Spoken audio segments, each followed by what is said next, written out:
નમસ્કાર, આપ જોઈ રહ્યા છો સીએનસીસી ગુજરાત। અમરેલી લેટરકાંડ મુદ્દે 3 આરોપીઓને 1 મહિના બાદ જામીન મળ્યા છે। આ લેટરકાંડનો મુદ્દો ગુજરાતમાં ઘણો વ્યાપ્યો અને અંતે 1 મહિના બાદ આના આરોપીઓને જામીન પર બહાર આવવા મળ્યું છે।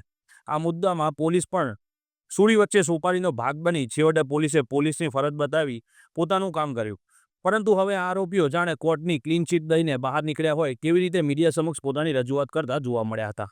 તેમનું કહેવું હતું કે લેટર સાચો છે, ખોટા હોવાનો દાવો કરવાવાળા જુઠ્ઠા સાબિત થશે। સત્યમેવ જયતેના નારા સાથે તે બહાર આવ્યા, જ્યારે કોર્ટ હજી માત્ર જામીન મંજૂર કર્યા છે અને તે બહાર આવ્યા છે। આ 3 આરોપીઓ હજી આરોપોમાંથી સંપૂર્ણપણે મુક્ત થયા નથી અને કોર્ટની બહાર મીડિયા સમક્ષ તેમની રજૂઆતો સાંભળવા જેવી હતી। તો વધુ માહિતી આપણે તેમની પાસેથી મેળવી। આરોપીઓ 1 મહિના બાદ બહાર આવ્યા પછી શું કહી રહ્યા છે। લેટર પેડ ઓરિજિનલ છે, સહી સિક્કા ઓરિજિનલ છે। લેટર પેડમાં સહી જે છે એ ઈશ્વરભાઈ કાનપરિયાની ઓરિજિનલ સહી છે। એનો એફએસએલ તપાસ કરાવો। હું 1999 થી 2004 સુધી રાષ્ટ્રીય સ્વયંસેવક સંઘનો સ્વયંસેવક હતો અને રાષ્ટ્રીય સ્વયંસેવક સંઘમાં તાલુકા શારીરિક પ્રમુખ હતો। 2004 થી 2015 સુધી અમરેલી તાલુકા યુવા ભાજપનો પ્રમુખ 2 વાર જવાબદારી મારી પાસે હતી।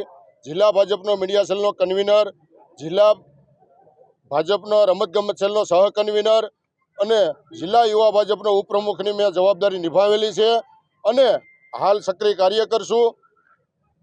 મને ભવિષ્યમાં કોઈ યોગ્ય પદ મળે નહીં એ માટે ષડયંત્ર રચેલ છે અને મારી ઉપર ખોટો આરોપ મૂકેલ છે અને મને ખોટો આરોપી બનાવેલ છે। કિશોરભાઈ કાનપરિયાનો જ પત્ર છે। આજે 1 મહિના જેલ બહાર આવ્યા હોય, અમારા પરિવાર સાથે બધાની સાથે મળી લઈએ, પછી તમને વ્યવસ્થિત નિરાંતે બોલાવીને અને આખી પ્રેસ કોન્ફરન્સ કરશું। જે સત્ય હશે એ બધું બહાર આવશે। આજે સત્યનો વિજય થયો છે। 1 મહિને અમે જેલની બહાર નીકળ્યા છીએ। ઘર પરિવાર અમારી જે આસ્થા હોય ત્યાં જઈએ, ત્યાર પછી આપ બધાને બોલાવીને અને વ્યવસ્થિત આખા ન્યૂઝ આપશું। તમને સમય